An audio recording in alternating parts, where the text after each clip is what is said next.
In today's video, I want to talk about some things that you should consider before you officially agree or decide that I would want to pursue this career path, though the funding is small or the funding is partial or there is no funding at all. So if you are in the middle somewhere still thinking, I didn't get full funding, should I still pursue? What should I do?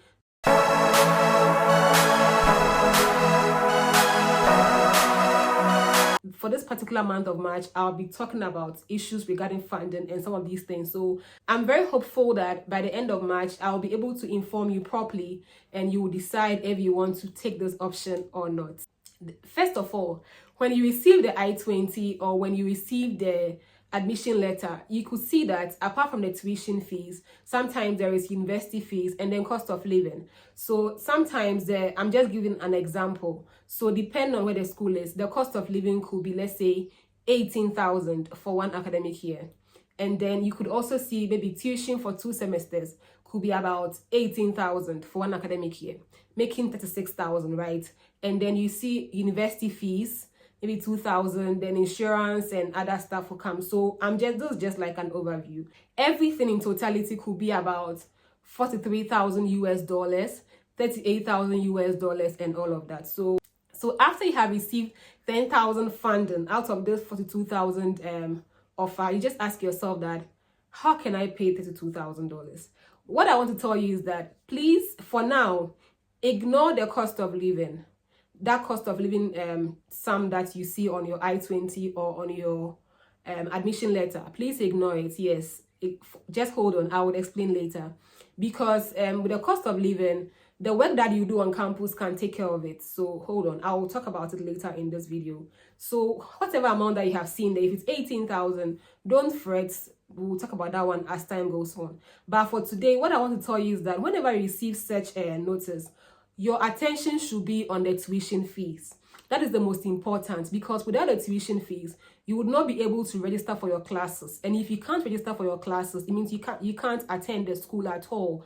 So all your attention and all your worries should be on the tuition fees. That is the most important part of everything you have received in detail. So if the whole thing is 42,000 and then the tuition fee is $18,000, $21,000 for 2 academic semesters, $14,000, $15,000.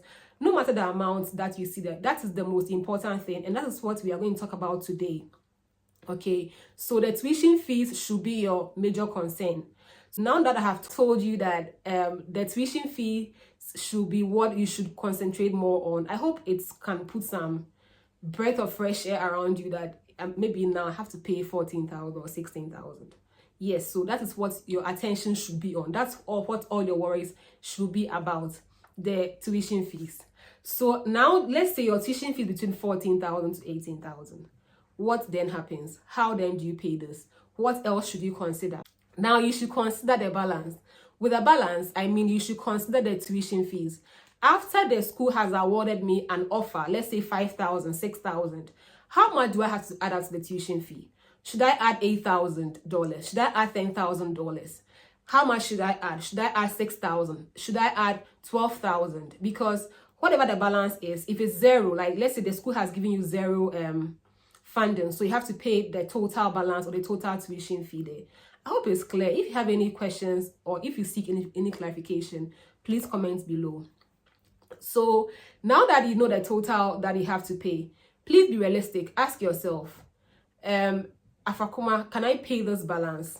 This is the amount I'm supposed to pay. And before you fret again, the balance, let's say if it's 12,000 or 14,000 or 16,000, it is 2 semesters. So you don't have to pay everything entirely. They have given you the money that you have to pay for the whole year.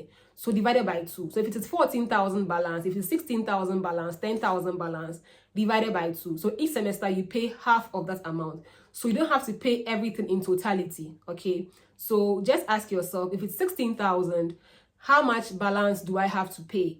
Okay, so my balance is 10,000. It means I'm paying 5,000 each semester. That's because you have a partial scholarship. If you have zero scholarship, it means you are paying the full 16,000 or the full 14,000. So please be realistic enough with yourself. Am I able to afford this money? Is it realistic?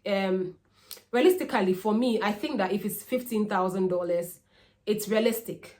But if it's 20,000, it means you're going to pay $10,000 every semester. And every semester is about, let's say, roughly 4 months. So in a space of 4 months, you're going to pay 10,000. In a space of 4 months, you're going to pay 8,000. In a space of 4 months, you're going to pay 6,000, 4,000. Okay. And eventually in my next videos, I'll be talking about how you can raise funds to pay this money. Okay. So for now, please ensure that the money is realistic. Realistic is relative based on your background. Realistic is relative based on the kind of friends that you have around. Realistic is relative based on the resources, based on the financial resources that are available to you. So now that you know that you don't have to worry about the cost of living, your attention should only be on the tuition. Is the balance realistic? Does it suit your pocket? Okay.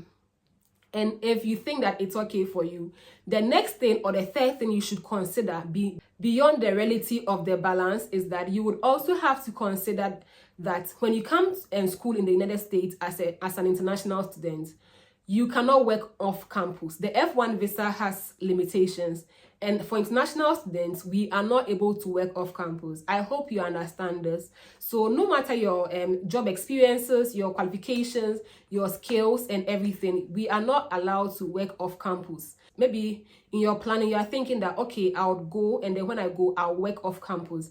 When you work off campus, it's illegal. It's against Homeland Security restrictions. And even in cases where you attempt to do so, your social security number has restrictions. It needs authorization. So you're going to meet lots of complications. If care is not taken, you might even put yourself into trouble where the Homeland Security could be invited over, and you don't want to put yourself in that position. Okay, so just so you know, you can't work off campus. Okay, so if you can't work off campus, where can you work?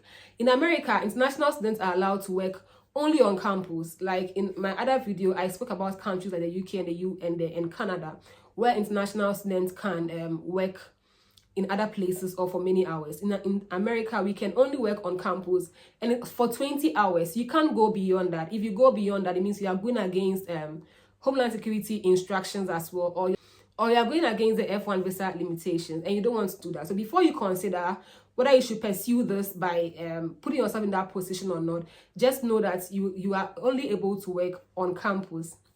So on campus jobs, we have different spaces. I had friends who used to work at the dining. So at the dining, you get paid a particular amount of money. And then you can also work doing cleaning services, helping in the kitchen and all of that. So we are only allowed to work, or sometimes some administrative spaces also allow international students to work. So we are only allowed to work on campus, and it's for 20 hours. So put that into your considerations as well. And if you have a partner that you are bringing over and you are thinking that your partner can help you, can work and then help you raise money to pay the fees, just understand that in America, your partner cannot work. People on F2 visas are not entitled to work at all. So if you're bringing your partner along, just know that you're going to take care of your partner and yourself as well. So put all of these things in your decision-making process before you arrive at a conclusion, whether you are pursuing this or you would hold on a bit and put in some few emails to ensure that you have enough funding. And apart from this too, you should also consider payment plan that the international student has in place. At where I had my master's degree, for example, Eastern Illinois University, they had a very flexible payment system that favored a lot of international students who were self-funded. So you don't have to pay everything outrightly. You have to pay after where the semester begins. So when you start the first semester, for example, there are no restrictions. You can just register for the classes. Eventually, they'll be sending emails to remind you to pay the fees. You have a lot of time to pay, and if you don't pay, you have until, I think, when the second semester begins before you have to pay for the first semester fees, else you can register for classes. So you have about 4 months to pay. But some schools will just ask you to pay it in percentages, which can be very stressful if you're an international student and you're self-funded. So please, before you make any decision, ask the international student office that what is the plan? How am I going to pay this balance? Having a payment plan puts you in that kind of perspective where you can think about ideas and other means to raise the money to help fund and then have sound mind to concentrate on your studies. So the payment plan is very, very important. It can help you make several arrangements and several plans to meet deadlines and to help you register for class. Still on the payment plan issues, you should also ask yourself that is the National Student Office asking me to make any deposit before I start my program? Some schools don't demand that. Like, you just start and then eventually you pay, like I explained in the case of Easton. So if a school is demanding that you pay deposit before you can start the program, I think that's a bit unfair to you, and you don't want to put yourself in that position. So please consider schools that don't expect you to bring up any deposit before you can start the program. You just start right away. The final thing I want to talk about is the location of the school. It is very, very important. You have the school's name. Now Google is our friend, so you can just Google the school's name online and check the area where the school is. Charleston was very, very, very, very affordable. I remember for a 3-bedroom I was paying $250 at the time, and I even knew people who were paying $200 a month.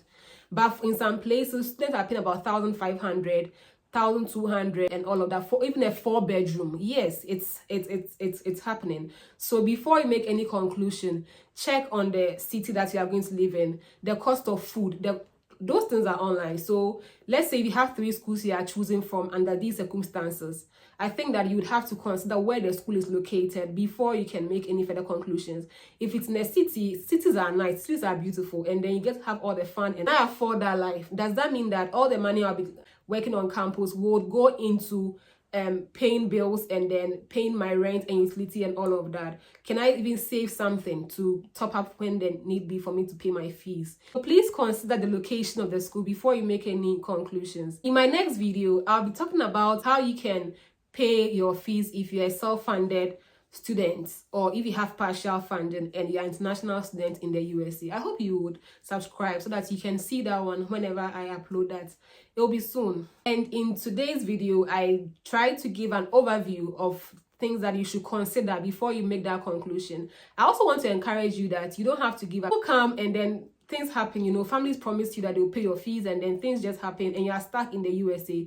You're international student. If care is not taken and you don't register for classes, it means that you are becoming illegal within some few days or within some few months. But God comes through always and still survive, you know, legally though, they still survive. And before you decide to throw in the towel quickly, or before you try to throw the balance away because you've been sent a letter, an estimated I-20 or an admission letter that looks so expensive, please relax and then think about everything I have discussed with you today. See if the balance is realistic. Thank you so much for watching this video, and I really enjoyed having this today. Thank you. Bye-bye.